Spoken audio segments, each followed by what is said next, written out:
If this is the first time you've joined me, I do all things motor vlogs with this Royal Enfield Himalayan.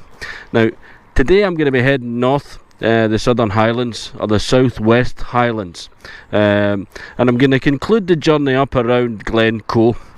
So if you stick around to the end, you'll get to see some incredible sights on this video. Stay tuned.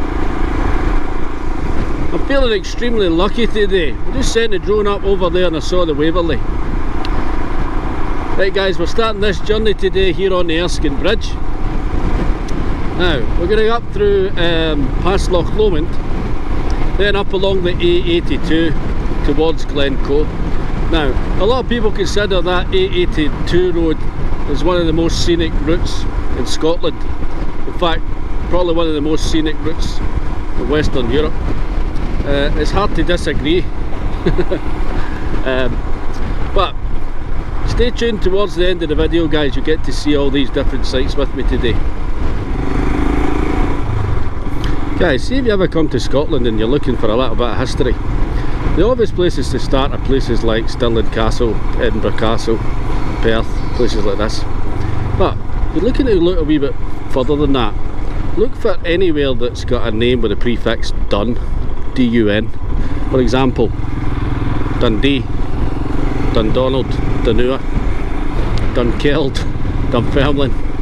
Now, sometimes that changes a wee bit to the M, D-U-N, D-U-M. But here, I'm at this one here, this is Dumbarton Castle, Dumbarton Rock. This castle here at Dumbarton is truly ancient. The modern fortress you see here was built around 1220, and that was to stave off attacks from pretty much from Norwegian Vikings, because at that time they controlled most of the Inner Hebrides, like your Juras and your Islas and stuff like that. When I talk about this being built around 1220, the castle itself is actually much older than this. The word Dumbarton itself comes from an old Celtic word, Dumbriatan, which basically translates as fort or castle of the Britons. But Martin, I hear you say, the Britons? surely that's an English thing. Well, the unfortunate thing about history is if you go back far enough, it can be a wee bit inconvenient at times. But don't worry too much. These were Pictish Britons, and this was their headquarters here, or rather their capital, because at that time Pictish Britons ruled Strathclyde. Well, boat sunk there. Now, one of the reasons Dumbarton became so famous, or rather infamous, I don't know if you remember that Australian guy from Scots history. What was his name? Oh aye, William Wallace. Well, he was held here at Dumbarton Castle in 1305 before he was shipped off down south to England to be hung, drawn and quartered. Those pesky English, eh? Well, unfortunately not. The English would never have laid hands on William Wallace if he hadn't first been accosted by the Scots. Goodbye Norma Jean. No, that's not how it goes. Goodbye Dumbarton. Hello Scottish Highlands.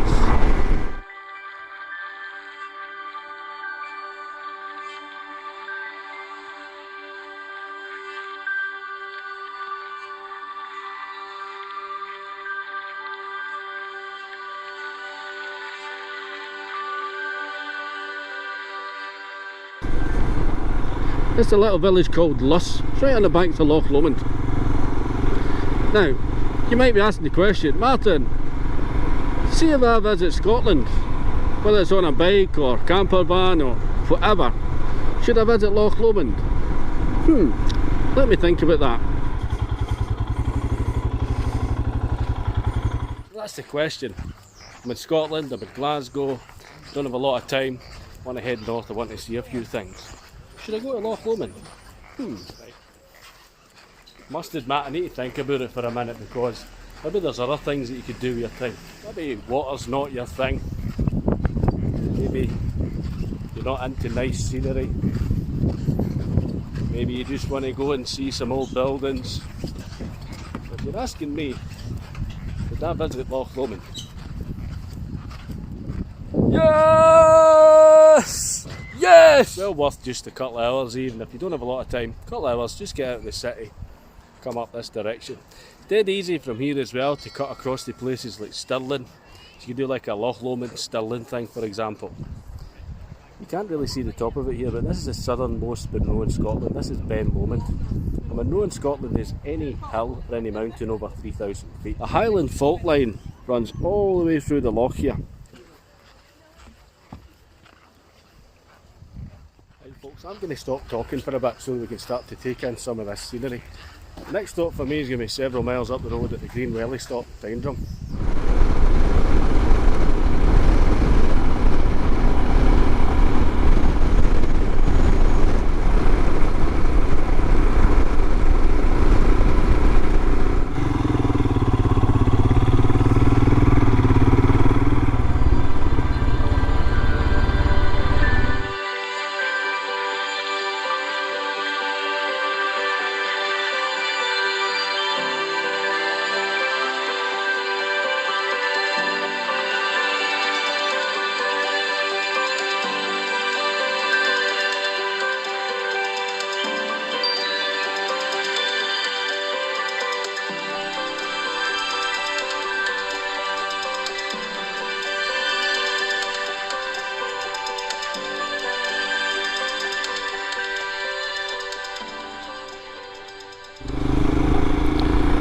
Look over to the right here, your left actually. That's called the Drovers Inn. It's called that because the old cattle drovers, the clansmen, used to stop in there when they were driving their cattle south towards the Glasgow markets, up through Rannoch Moor. It's a truly ancient building. They do great meals, great drinks. Just over here, that's the Bain Glass Farm campsite. Again, brilliant place to camp. Doesn't matter if you're a biker or a hiker or whatever, because this, where I'm headed here at the minute guys, is part of the West Highland Way. It's unbelievable.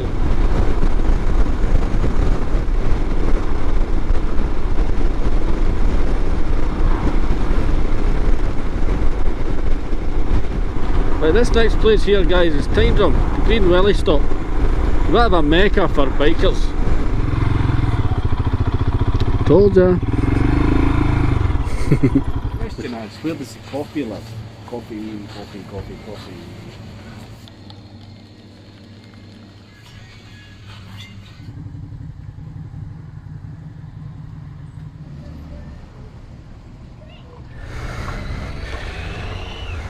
Right guys, if you're still with me at this point, congratulations.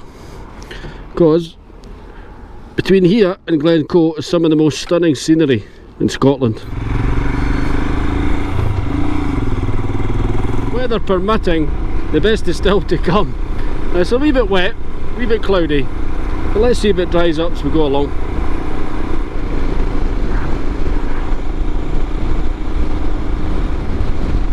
Somebody's looking after me today. Somebody's looking after me today. Wow. First at Waverley. And then we've got the Harry Potter train. Going over the viaduct. All we need's a flying car. Wow.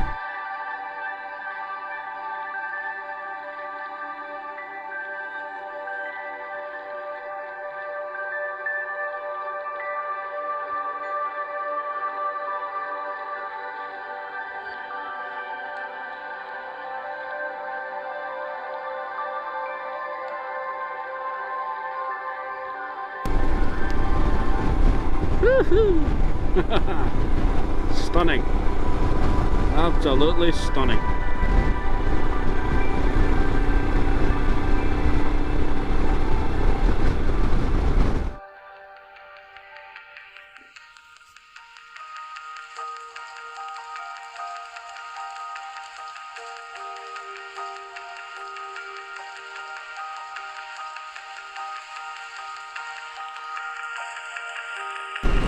Wow,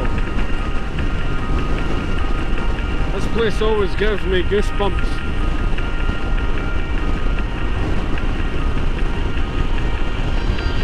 Wow.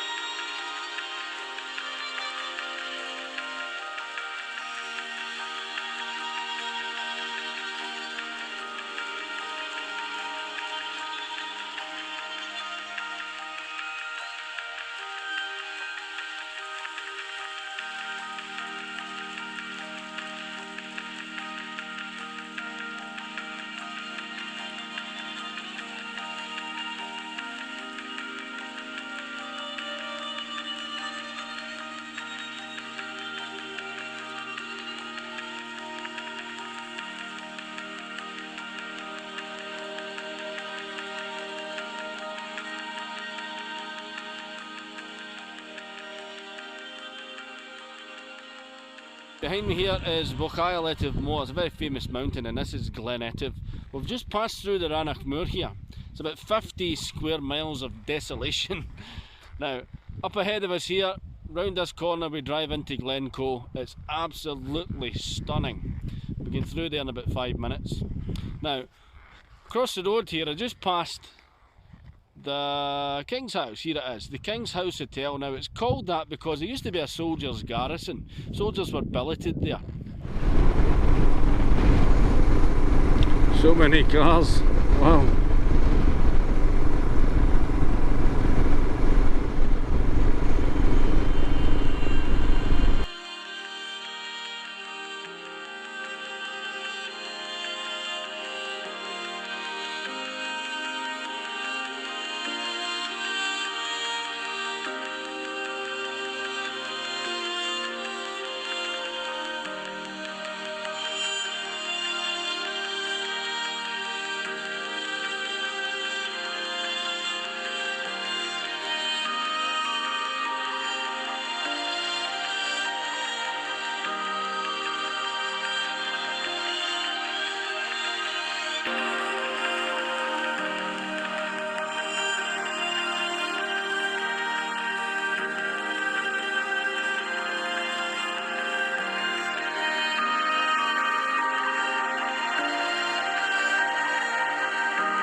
Stopping here might be a mistake.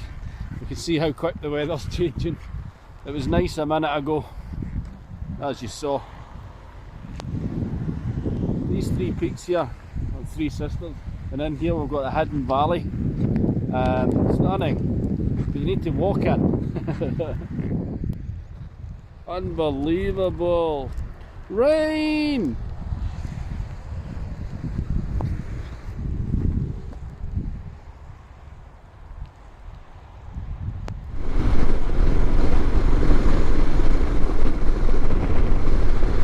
Now Glencoe is stunning, like in any weather. Doesn't matter if you come through here with the sun shining, if it's like this. That just adds to the sort of brutality of it. It's almost like these sort of places have got their own ecosystem, you know.